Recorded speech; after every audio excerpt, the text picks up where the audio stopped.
तो female reproductive system का एक शॉर्ट रिवीजन ले लेते हैं। तो ये है हमारा फीमेल रिप्रोडक्टिव सिस्टम।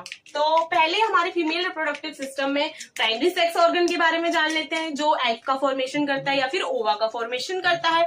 वो कौन करता है? ओवरी करती है। हमारे केस में भी ओवरी करती है, इनके केस में भी ओवरी करती है। लेकिन इनके केस में जो ओवरी होती है उसमें 8 सेगमेंट्स होते हैं, जिनको हम ओवेरियोल्स भी कह देते हैं। एक ओवेरियोल में एक चेन ऑफ डेवलपिंग ओवा चल रही होती है। यानी अगर एक ओवरी में 8 ओवरियोल है तो 8 एग्स फॉर्म हो जाएंगे, तो 2 ओवरी है तो 16 eggs at a time form होते हैं। ठीक है, अभी ओवरी के बारे में जाना। इसमें होता है एक्सेसरी ग्लैंड। 2 ग्लैंड्स होते हैं, एक होता है स्पर्म थीका और एक होता है, हम स्पर्म थीके बोलते हैं, बाकी स्पर्म थीका ही बोल सकते हैं। ठीक है, एक होता है स्पर्म थीके और एक होता है कोलेटरल ग्लैंड। स्पर्म थीके क्या करता है? स्पर्म थीके जो होता है, जब कॉपुलेशन होता है उस टाइम पर मेल कॉकरोच फीमेल कॉकरोच में स्पर्म्स का ट्रांसफर करता है। तो ये क्या करती है फीमेल?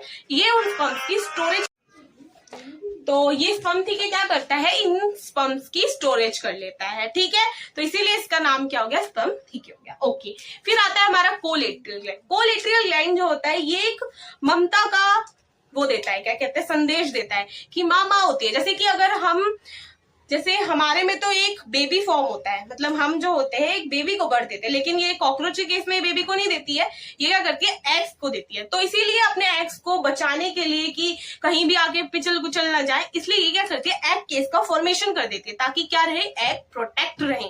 ठीक है, तो ब्लैकिश ब्राउनिश कलर का क्या होता है? इसका एग केस होता है, और एग केस की फॉर्मेशन ही ये क्या करता है? कोलेट्रियल ग्लैंड करता है।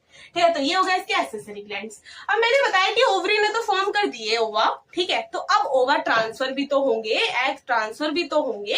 तो इन जिन टिब्यूल से एग ट्रांसफर होते हैं उनको क्या बोलते हैं? ओविडक्ट। अब in case of male vas deferens fuse करके क्या बनाया था? Common ejaculatory duct. तो ये इस केस में भी क्या होगा? दोनों के दोनों ओविडक्ट फ्यूज करके क्या बनाएंगे?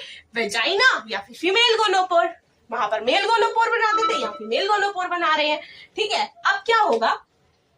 यहाँ पे ये हो गया।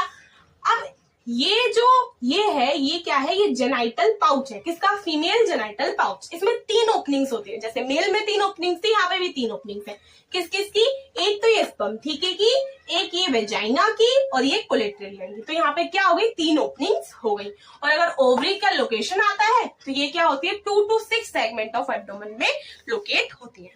तो ये था हमारा फीमेल रिप्रोडक्टिव सिस्टम। अच्छा लगा हो तो लाइक कर देना।